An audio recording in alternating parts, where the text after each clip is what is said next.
over it. What an intro. That's the best intro I've ever had in my whole life. Well, you should have that every time you wake up in the morning. Thank you. Now, do you think I'm nuts? Because, you know... I think you're probably the most insane person I've ever met in my whole life. I can't believe it. You know more about me than I know myself. I know. Should we tell them the first time we met? You can tell them the first time we met. Oh, I was terrified. Mark Shaman, a friend of mine, we were going to Charlot's wedding. Yes. Now, Charlotte is one of my harlots. She's the oldest living harlot.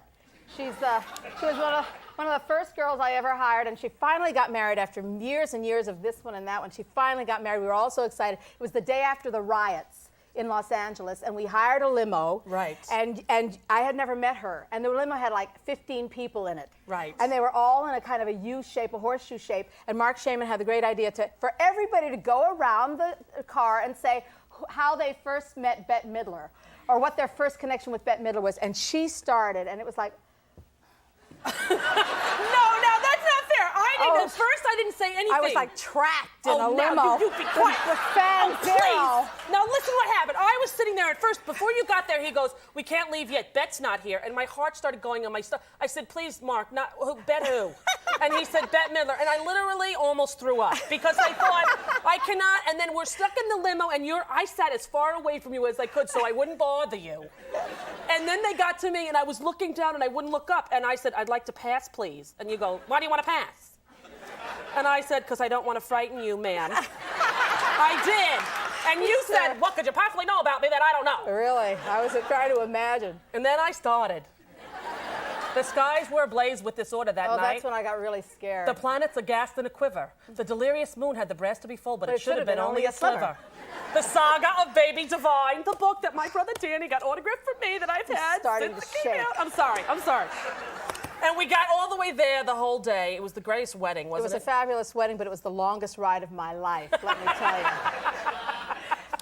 And since then, we've become friends, and I've tried not to do it when we go out. No, you've been fabulous. Have I been all right? Great. Yeah. And Charlotte had a baby. She did. She did. She had a baby a few years ago. She's still breastfeeding. The only thing that's going to come between her breasts and the baby's mouth is his mustache, I have a feeling. But she's fabulous. In fact, I've been really lucky with those girls. I share the stage with 3 girls, and I've always called them the harlots, and I've had about 20 girls over the years. And I've had some hysterically funny girls. You know, Katie Segal was a harlot of mine. Yes. And I had Charlotte, and I had Jennifer Lewis, who is possibly the funniest human being alive. You a present company accepted, of course. No, she is. I'll give the crown to her. She is very, the very funniest. Funny. She's funny. And also Melissa Manchester was a harlot. Yes, she was a harlot. Yep. She was not a laugh riot, although she did have her moments. I loved how you used to introduce them. "Oh, my girls, my 3 favorite tchotchkes on the Grapevine of Life." Remember that? That's right. Bette Midler. You should do my act. You know, I could do your act. You could do. You probably have done my act. I look good. I do these shows, and I walk away from them, and I cannot remember a single word. I can't remember anything until someone comes up to me like you and does the whole thing, and I say, "That's pretty good." Is that me? That's pretty good. It was. You meant mud will be flung tonight. Oh, my God. I love that. I said, "Bruce Springsteen, you look good. What happened?" That was the time. That was when he was working out. Yeah. Oh, yeah, that was funny. LaToya with the headband. Yes, oh, my God. It's a lot. We're dating ourselves, and I'm sure you will. Yes. What else do you know about me? Well, we got all your songs here on Digicard. Like to hear one? No. No, all righty. Are you sure maybe a little?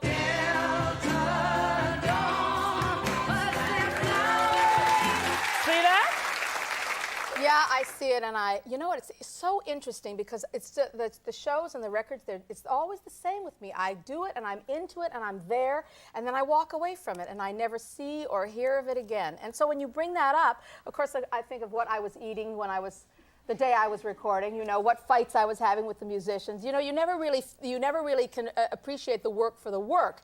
You always remember the circumstances of the work. It's very interesting. Well, you don't watch yourself, I know. No, you don't really watch TV very much. I don't watch TV at all. Rosie, I'm sorry. I'm going to start to watch TV. I had to send you a tape of this show to show you what but I was very excited for you. I was very excited that you were having all this success. This is a real thrill. Oh, well, a real thanks. thrill. It's because of you that I'm in this business.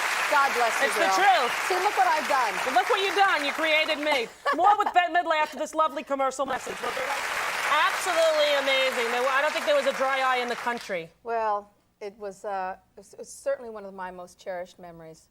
Really one of the highlights of my life, of my career so far. I mean, I really, it goes by so fast, and you do a lot of work, and you work almost every day at something. And it turns into a blur after a while, but the really huge, momentous moments, I mean, the ones that really get you in your heart, you never forget those. In fact, I've never seen that piece, because my memory of it was so brilliant and so heartfelt that I never wanted to see it, because I didn't want to say, oh my God, look what you're wearing. You know, I didn't want to do that, and so I have this cherished memory in my, in my mind of what it was. It was so moving. And you won an Emmy Award for that appearance. I may have. Yes, you did. I remember that. I don't think I showed up for that one. No, you didn't The show one I up, showed though. up for, I didn't win that one. Yeah, those bums. Those bums. Yes. How's Sophie doing, your daughter? She's fantastic. She's 9 now. Oh, wow. She's 9. She's at that age. And she asked me what a condo was the other day. She meant condom. I had to say, no, there's a difference between a condo and a condom. It was, she's just there. She's fabulous. She goes to a girls' school. Oh, really? Yes, she does. I'm a firm believer in single-sex schools. Why is that? Well, I think that I like boys, and I love men. I think everybody's fabulous, but I think that in high school, the girls get nervous that the boys won't like them if they think they're too smart. And when you go to a girls' school, and a girl goes to a girls' school, she doesn't have to worry about that. And it just keeps them going, learning and not being intimidated by the boys. I know. I read in an interview that you didn't want her to see any of your earlier work. Is that still true? Well, no. Yeah, it's true. It's true. She says, what's The Rose? I say, well, it's a wonderful movie. It was my first movie, but it has very strong language. And it's not for you. So she says, I'll save it for you when you're a little bit older. You'll like it. Has she seen any of the movies? She saw Hocus Pocus. She saw Hocus Pocus. She saw Big Business. She saw Beaches. She loved Beaches. Yeah. Who didn't? She loved Beaches. That's all. But she was on the road with me. She came on the road with me, and she did a couple of little numbers with me. I remember she came out at the end. Yes, she came out at the end. She had a fabulous time. And she also was performing this year, didn't she, in the Nutcracker? Yes, she was in the Nutcracker. She was a soldier and an angel. I keep wanting to say a soldier and a sailor. She was a soldier. She was a soldier and an angel in the Nutcracker, and she was in the chorus and walked around with the costumes. She was very excited. It was great. Do you try to discourage her from the entertainment industry? Totally. Yeah, that's what I try to say, like, no, it's fun. The problem is that it's so much fun, and when they find out how much fun it is, they really want to get into it. But there's a dark side to it, too, that I think is like, you have to be prepared for it inside. Yeah, it's hard for little kids, I think. It's very hard for kids, and it's very hard for older people, for grown-ups too, because you're constantly at somebody else's mercy. You're too short, you're too tall, you're too fat, you're too thin, you're too dark, you're too light. You're too funny, you're not funny enough. I mean, you're always being subjected every single day to somebody else's judgment. And it's like, after a while, you're just worn out. Yeah, you feel beat up by it sometimes. You do get beat up by it. Do you ever have any regrets, like roles you wish you took? It's unbelievable amount of regret. Oh, yeah? So many regrets. And like the one that got away? What's the movie you should have done? Mark and I used to have a song called I Regret Everything. The one good man that got away, my history of tooth decay. I mean, the Chinese food I ate last night. Everything. Do I have any regrets? I have so many regrets. I think sometimes I hurt some people. I didn't mean to hurt them. I'm not in AA, but sometimes I think I should write some letters, Just keep making amends. Yeah, keep making amends. Right. Yeah. Sometimes I hope that the big work that I do in the parks and all that stuff, I hope that makes up for some of the many souls I stepped on my way up the ladder. Actually, I didn't step on too many souls, but people, when people get offended very easily, Yes, so, I know that now that I got my own show. Yeah, I'll bet you do. You gotta be careful. I bet you do, babe. I bet you do.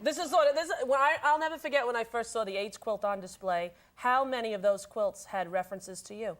Pictures of you and Did you see the one that I did? We did one for we did two for my friends. We did one for Jerry Blatt, and we did one for Bill Hennessy. No, I don't think I saw those. It was such a moving experience. It really is. It's going to be on display in October. Everybody should get a chance to go see that. But the amount of people whose lives you've touched, I think, to walk through there must be an overwhelming experience to know you moved so many. It is. It's very. I've never been there. I've only seen pictures of it, but people have come back and told me. Yeah, we'll be on display again in D.C. in October, so if you can. I'll go. We're going to talk about Bette's brand new movie with Goldie Hawn and Diane Keaton after this break. It's called First Wives Club. We'll be right back with Bette Midler. That, of course, is a scene from the First Wives Club. It opens this Friday. Did you have fun during that movie? I had a great time. Yeah, Diane Keaton, of course, Goldie Hawn, and you. They couldn't get a better cast than that. No, I was very, very glad. Scott Rudin is the producer, and he spent most of his early years as a casting agent, and this was his idea to put the three of us together. Yeah, it's based on a hugely big selling book. Yeah, called The First Wives Club. But it's also, nobody knows this, it's also based on a true story. Because in Beverly Hills in the early 70s, there was a group called The First Wives Club. There were all these producers' ex-wives who were very wealthy and loved to have a martini in the afternoon. They would go to the bistro garden and they would sit there, you know, drinking all afternoon and talking about what those sons of guns had done to them. And eventually it got into the trade papers, what they were doing, what they were talking about. Did you get along with Diana and Goldie? No, I didn't get along with them at all. Oh, you liar.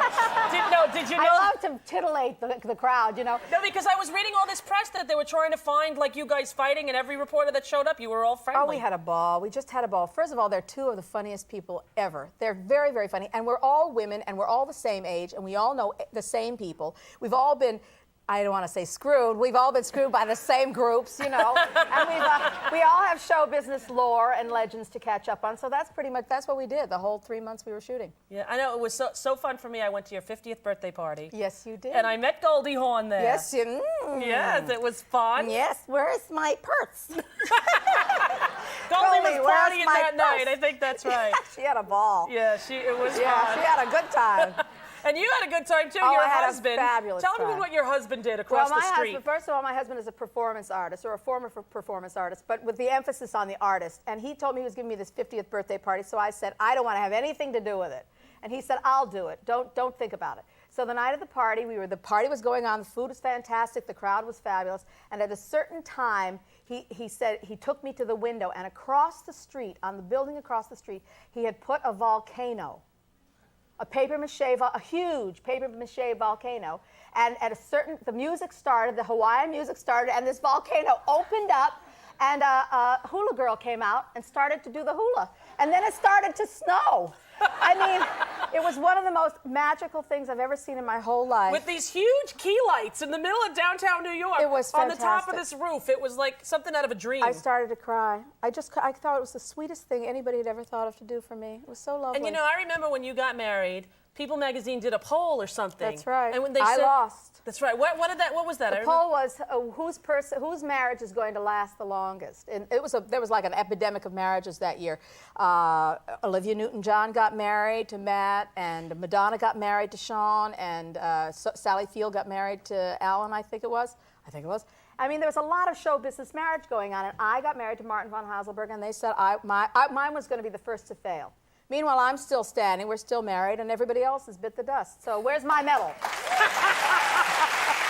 Now, when I we want come a reward. back, would you sing for us when we come back? Would you? Please. I will sing. You will sing? I will sing Yes? if I'm joined by Rosie O'Donnell. To sing with you? Yes, will you sing with me? Oh, my Oh, Lord. come on, I know you've been waiting since you were 8. Oh. Come on. Well, all right, I will.